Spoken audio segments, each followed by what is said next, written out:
My next guest is a London journalist who's recently returned to the capital after travelling to Bangladesh for a project documenting the Rohingya refugee crisis. It comes exactly 1 month after a crackdown by Myanmar's military led more than 400,000 people to flee the South Asian country. And Sadiya Chowdhury joins me now. Welcome to London Live News. Thank you. What made you want to take this project and this trip on? Well, I think it's important as journalists to be there when something happens and document things.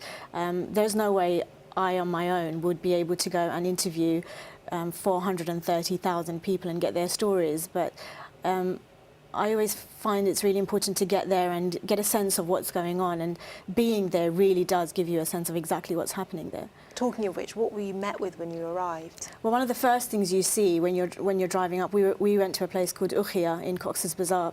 One of the first things you notice is women and children, and very elderly women, some of them, on the side of the road, and on either side there are paddy fields which are sort of embedded in water. So there's nowhere for them to sit down. So they're just standing, and it's very muddy because it's been raining. And they're very vulnerable. They've got nothing with them, just their children. And some of them have like a baby in one arm, another baby, or they're holding on to toddlers. Some of the toddlers can't hold on to their mum anymore, and there are trucks going past really fast. It's a very dangerous place, and that's just the first beginning part that you see. And then as you go deeper into Ukhiya, you see makeshift camps. And I'm reluctant to use the word camp, because camp makes it sound like there's some sort of structure here.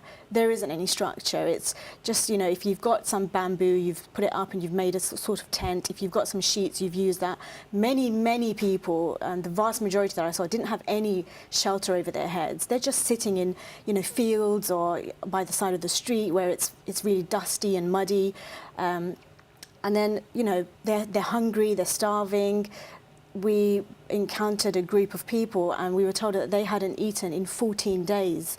I mean, when I heard that, I couldn't recall what I was doing 14 days ago. I couldn't think of what I've eaten since the last 14 days. If I was to make a list, I would forget some of the things that I've eaten in the last 14 days. And these are people that haven't eaten anything in 14 days, and they've had a journey through, a forest, they've gone through a river, they've had their homes burnt. It's like nothing I've seen before. I've also seen some incredible images that you've shared on social media of the ways people are managing to walk, and they're, as you are saying, some very vulnerable people. Just tell us a little bit about some of the perhaps more shocking examples of stories you saw and heard. Well, a gentleman I met, he's called Abdullah, and he was carrying, and the reason why he struck me, this was the first day we got there, and he was carrying his mother on his back, and she's very elderly. He himself isn't a young man, and he's carrying her on his back, and she looked uncomfortable, he looked uncomfortable, but she's so frail that she would not be able to walk. And he told us that 11 members of his family had been killed.